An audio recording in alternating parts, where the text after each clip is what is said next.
Polly the parrot, cheeky and bright, laughed ha ha. Morning and night, she copied phones, she mimicked bells, and scared the postman with her yells. She called, "Who's there?" in Grandma's tone, then squawked, "It's me, leave me alone." She ordered pizza, changed the news, and blamed the dog for muddy shoes. When bedtime came, she snored so loud, the stars peeked out behind a cloud.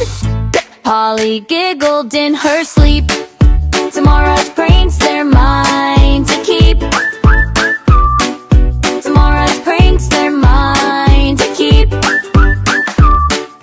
Tomorrow's pranks, they're mine to keep.